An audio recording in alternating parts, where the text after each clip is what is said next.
สถายปล่อยแม่ไว้พระสวดมนต์ทำวัดเย็นก่อนเนอะกราบพระพร้อมกันกราบหนึ่งพุทโธเมนาโถกราบสองธัมโมเมนาโถกราบสามสังโฆเมนาโถอิมินาสการเรนะพุทธังอภิปูชยามิอิมินาสการเรนะธัมมังอภิปูชยามิอิมินาสการเรนะสังฆังอภิปูชยามิอะระหังสัมมาสัมพุทโธภะคะวาพุทธังภะคะวันตังอภิวาเทมิกราบสวากขาโตภะคะวะตาธัมโมธัมมังนะมัสสามิกราบสุปฏิปันโนภะคะวะโตสาวกสังโฆสังฆังนะมามิกราบนะโมตัสสะภะคะวะโตอะระหะโตสัมมาสัมพุทธัสสะนะโมตัสสะภะคะวะโตอะระหะโตสัมมาสัมพุทธัสสะนะโมตัสสะภะคะวะโตอะระหะโตสัมมาสัมพุทธัสสะพุทธังสรณังคัจฉามิธัมมังสรณังคัจฉามิสังฆังสรณังคัจฉามิตุติยัมปิพุทธังสรณังคัจฉามิตุติยัมปิธัมมังสรณังคัจฉามิตุติยัมปิสังฆังสรณังคัจฉามิตาติยัมปิพุทธังสรณังคัจฉามิตาติยัมปิธัมมังสรณังคัจฉามิตาติยัมปิสังฆังสรณังคัจฉามิอิติปิโสภะคะวะอะระหังสัมมาสัมพุทโธวิชชาจารณะสัมปันโนสุขโตโลกวิทูอนุตตโรปุริสธัมมะ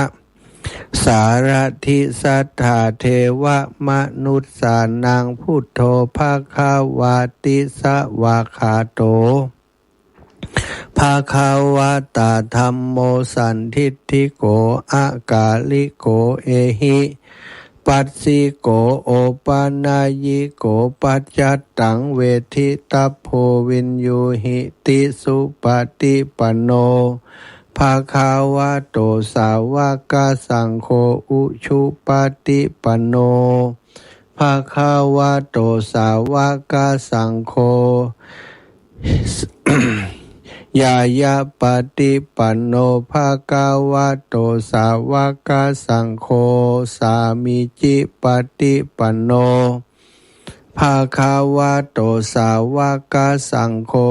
ยัตถิทังจัตตาริปุริสายุคานิอัตถะปุริสปุคลาเอสะภะคะวะโตสาวกสังโฆอาหุนยโยปาหุนยโยทักขินยโยอัญชลิกระนิโยอนุตตรังปุญญเขตังโลกัสสาติ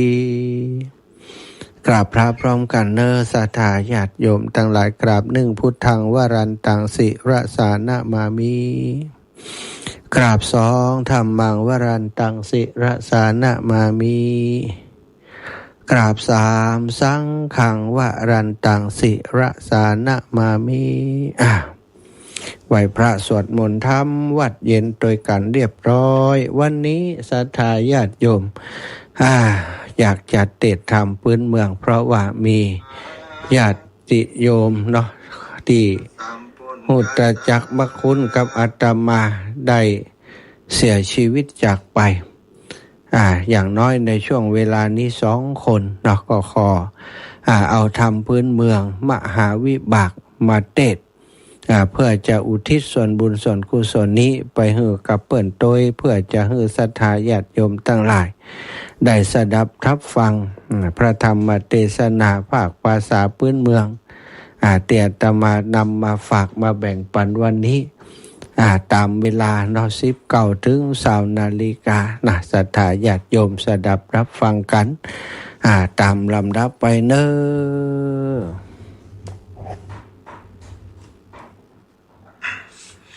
เอวัมเมสุตังเอกังสัมมายังภะคะวะสาวัตติยังวิหารติเจตวเนอานาตาปินดิกัสสะอาราเมสุตันติอาทิกังนิตานาวัจจนังกรรมเมตนว่าเอวเมสุตังหากเป็นกรรมแห่งมหาอานันตเถระเจ้าอันใดสดับรับฟังมาแต่ข้าอุแก้วแห่งพระพุทธเจ้าหากเก่าแล้วแก่อรหันตา500 ตนมีมหากัสสปะเตละเจ้าเป็นเก่าเป็นพระทานเมื่อปาทามาสังกายนาธรรมวันนั้นดักจังวิสัจจนาไปนานิเตอเอกังสามายังมีสมายากาละขับหนึ่งภะคะวะอันว่าพระพุทธเจ้าก็สถิตสำราญอยู่ในป่าเจ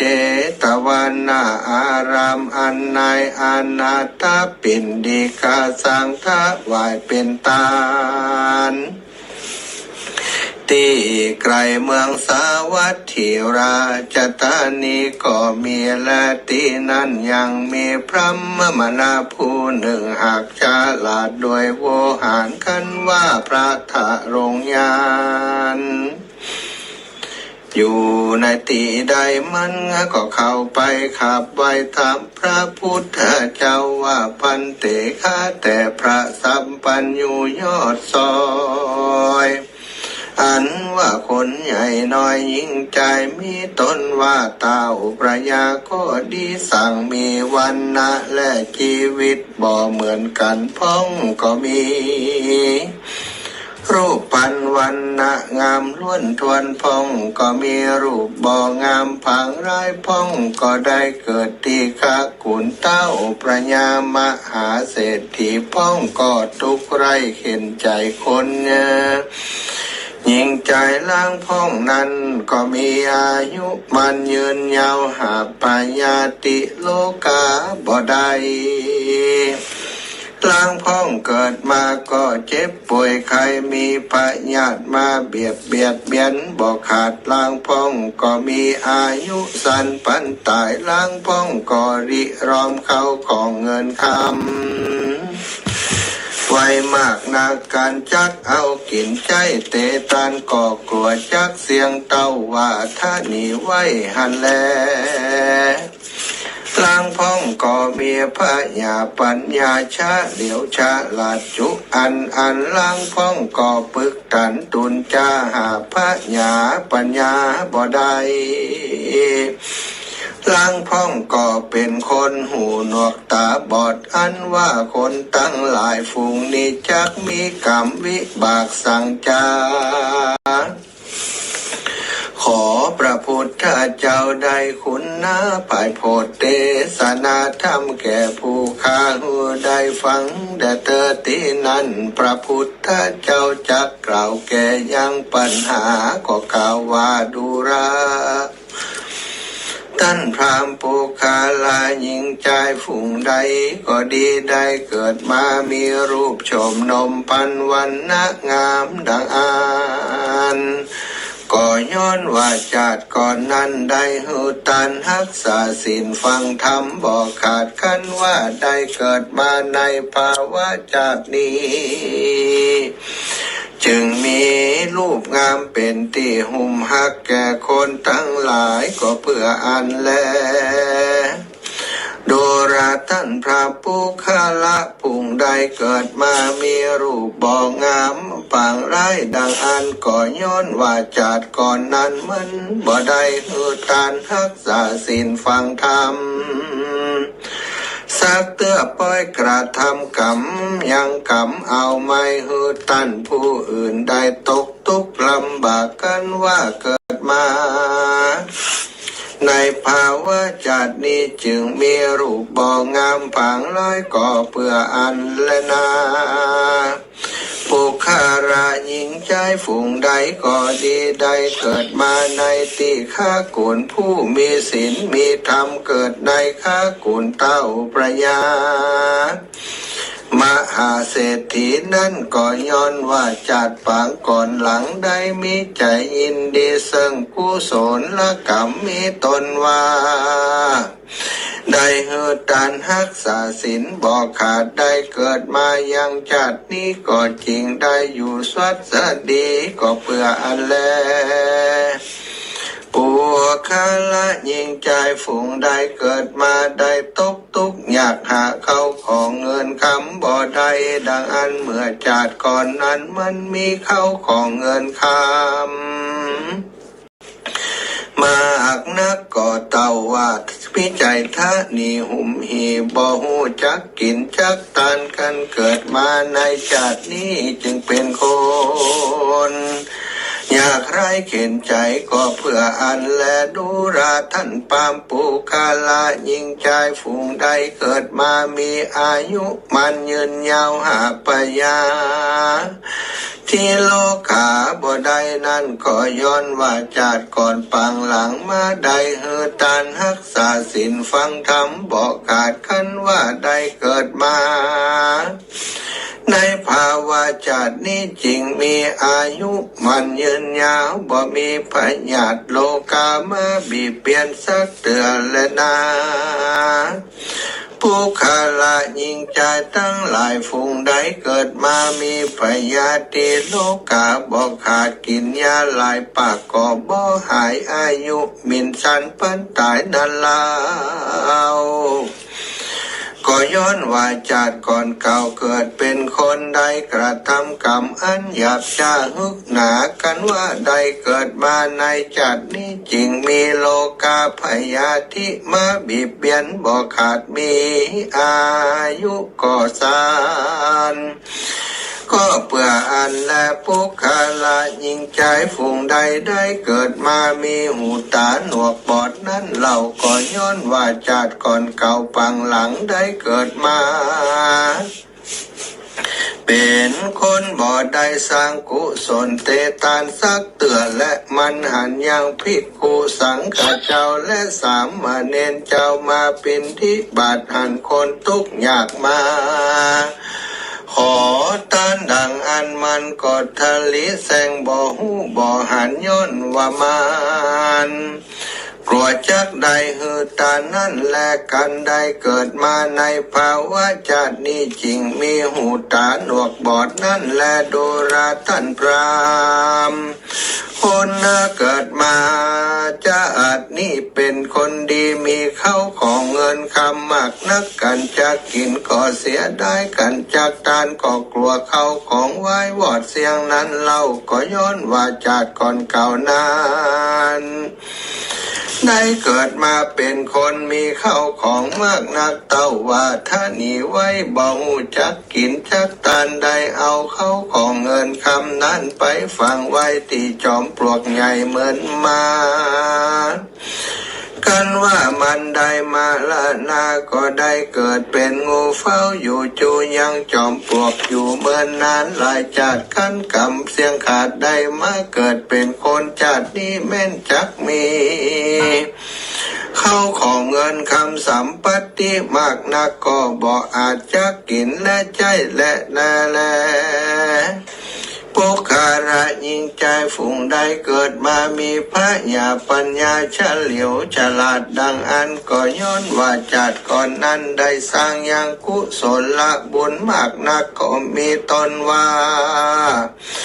ได้เหตุตานหักษาศีลฟังธรรมบอกขาดกันว่าได้เกิดมาในชาตินี้จริงมีพระญาปัญญา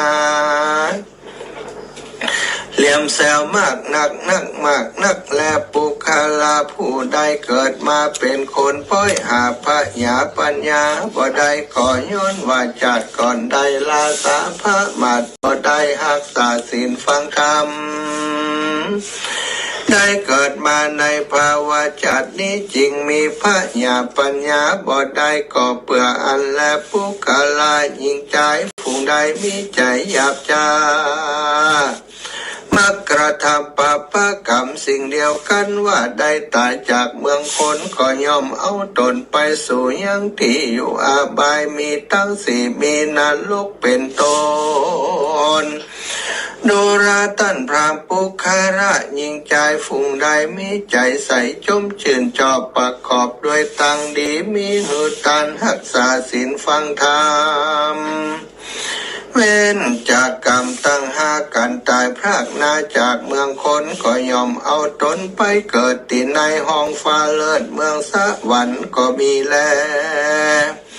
ภากวาอันว่าพระพุทธเจ้ากันได้สำแดงพระธรรมเทศนาดวงพระเสริฐนี้แล้วพรามก็มีใจจมเชื่อยินดีก่อนบน้อมไว้พระพุทธเจ้าโดยติดตัดติดตั้งถึงห้าแห่งก่ออำลาขึ้นสู่ยังที่อยู่แห่งตนก็มีวันนั้นแลพระพุทธเจ้าก็กล่าวว่าภิกขเวดูราภิกขุทั้งหลายปุคระยิ่งใจผู้มีปัญญาจักพัฒนาเอาอย่างสุขสามประการมีนิพพานเป็นที่แล้วดังอันควรกระทำบุญแต่แลบุญนั้นจักเป็นที่เพิ่งแก่คนและเทวดาทั้งหลายบ่มีที่สงสัยแต่แล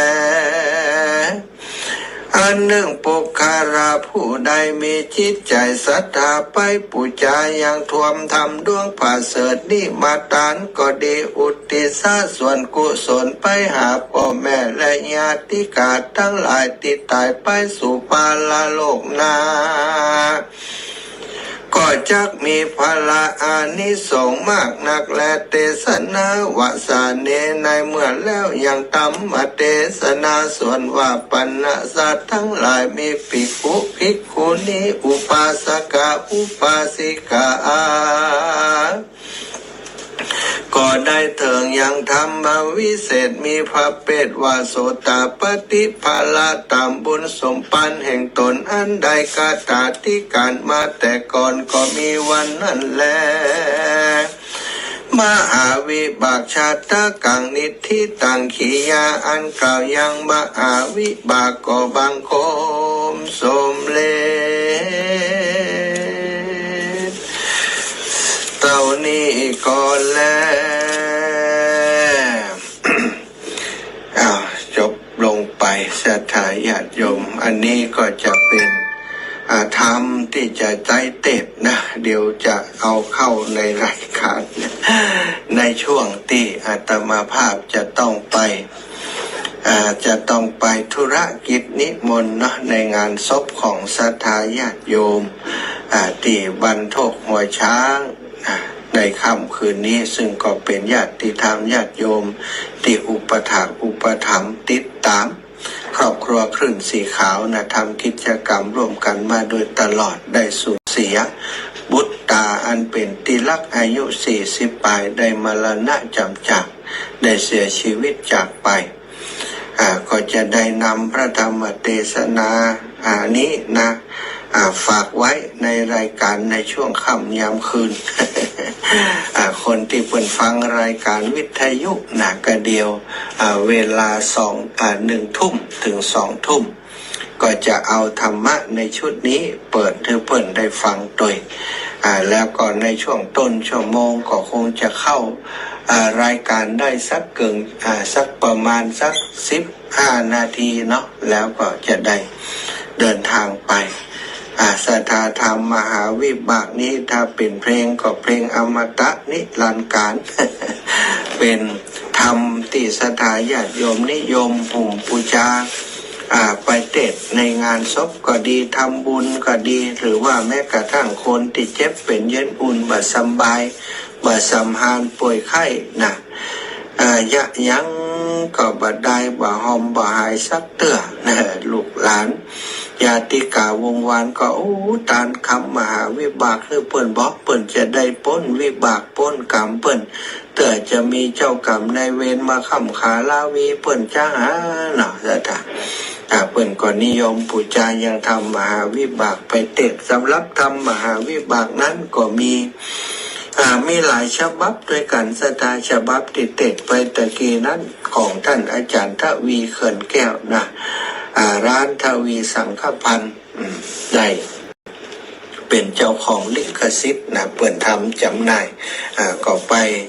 เสาะหามาเพื่อจะเต้นให้กับศรัทธาญาติโยมได้ฟังในวันนี้นะก็ขออนุโมทนาเอาบุญเอากุศลนี้นะส่งให้กับญาติธรรมญาติโยมทั้งหลายนะที่เพิ่นล่วงลับมรณาไปสู่ปรโลกไปนานแล้วหลายคนหลายท่านที่เคยเป็นครอบครัวคลื่นสีขาวได้ฟังธรรมได้ฟังรายการธรรมะของคลื่นสีขาวของเฮาก็ได้จากไปหลายคนนอกจากลูกบ่าวของแม่มวลเนาะแล้วก็ยังมีวันนี้นะได้ทราบข่าวการเสียชีวิตจากไปของโยมแม่ท่านหนึ่งซึ่งได้อุปถัมภ์ดูแลอาตมาตั้งแต่อาตมาอยู่ยังเผยแผ่ในจังหวัดลำปางมาอยู่ตั้งแต่สุนทรมุนีมาถึงวัดบรรพตสถิตที่นี่เนาะโยมแม่เปิ้นก็ดูแลมีกิจกรรมที่นี่ก็มาร่วมทุกครั้งมีครั้งที่ผ่านมาเท่านั้นที่บ่ได้มาตอนตั้งธรรมหลวงนี่มาทุกครั้งที่มีการตั้งธรรมหลวงเนาะแล้วก็ที่โยมแม่บ่ได้มาก็คือวันที่25กรกฎาคมดำหัวครูบาอาจารย์เนื่องจากว่าตอนนั้นได้เจ็บไข้เข้าไปอยู่โรงพยาบาลแล้วนะโยมแม่พัดวงพรหมสายบ้านหนองยางอายุได้89ปีนะอาตมาก็ไปเยี่ยมโยมแม่ที่โรงพยาบาลศูนย์ลำปาง2 ครั้งนะพอเปิ้นออกมาวันก่อนก็ไปเยี่ยมเปิ้นที่บ้านนะที่บ้านหนองยางก็ไปหาไปเยี่ยมยามถามทุกสุขดูแลแม่รู้สึกว่าจะเป็นวันที่12นะที่ไปเยี่ยมโยมแม่วันนี้ตอนสายได้รับข่าวจากทราบข่าวจากศรัทธาญาติโยมพี่น้องสีหมวดเก้าโยมแม่บัวเย็นจันทบได้แจ้งไปว่าท่านอาจารย์ทราบแล้วยังโยมแม่พัดวงพรหมสายได้เสียชีวิตไปแล้วเนอะเปิดตั้งศพไว้ที่บ้านหนองยางเลขที่อย่างก็จำมาได้เนาะสถานตั้งศพบำเพ็ญกุศลไปถึงวันพฤหัสบดีวันพฤหัสบดีก็วันที่21หน้านะจะทำการชาปนกิจศพที่สุชาชปนสถานบ้านหนองยางก็คงจะได้ไปเป็นเจ้าภาพสักคืนนะศรัทธาจะได้แจ้งบอก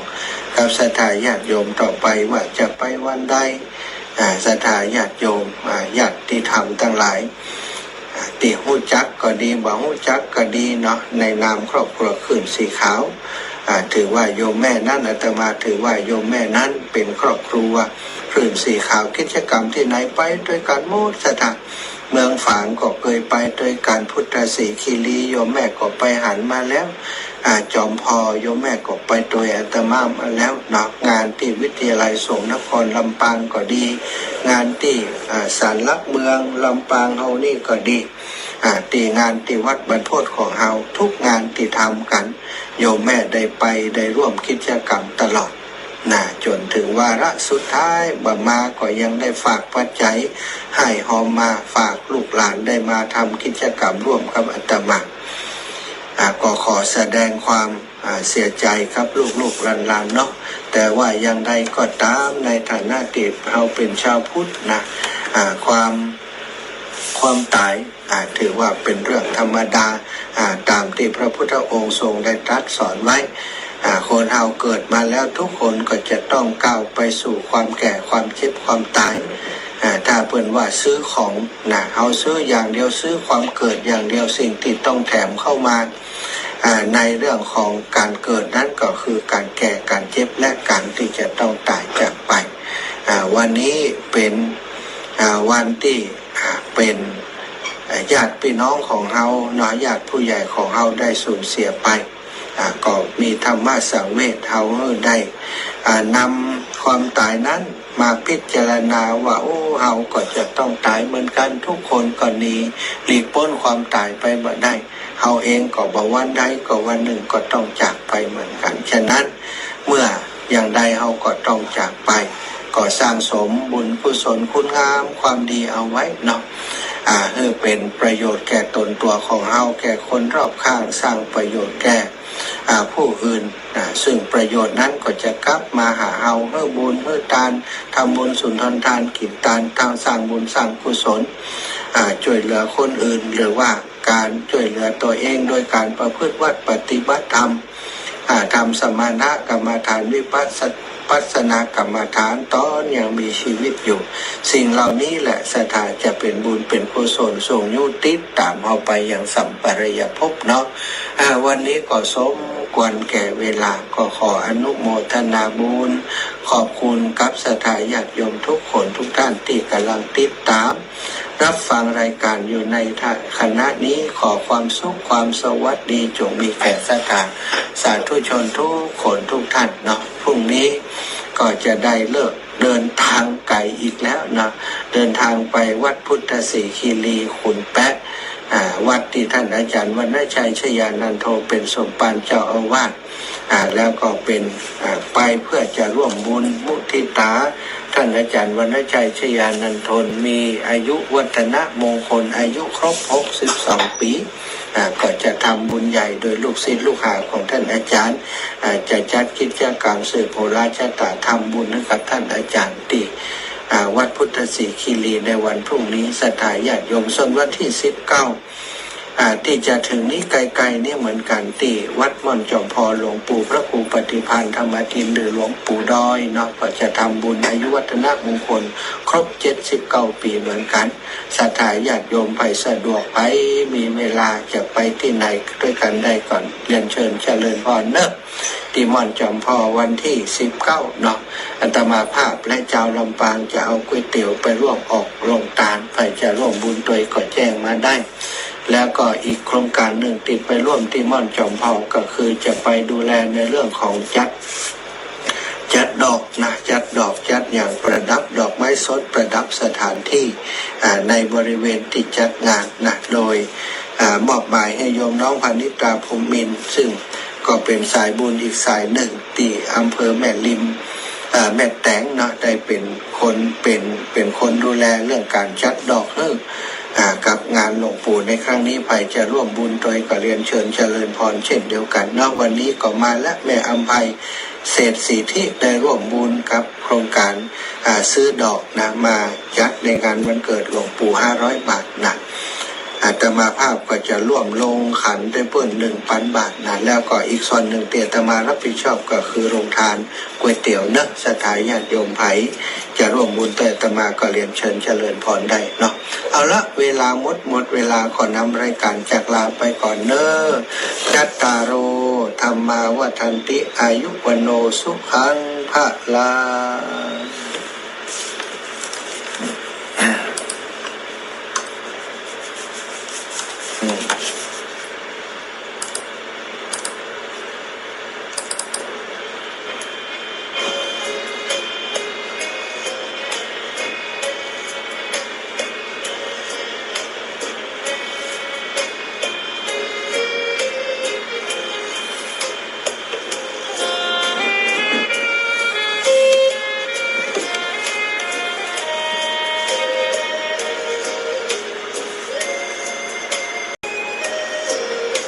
ขอบคุณ FC จากจอมทองเนอะจอมทองมี FC จอมทองจิตใจฟังรายการวิทยุเสียงใสส่งถึงใจไปสู่ปลาย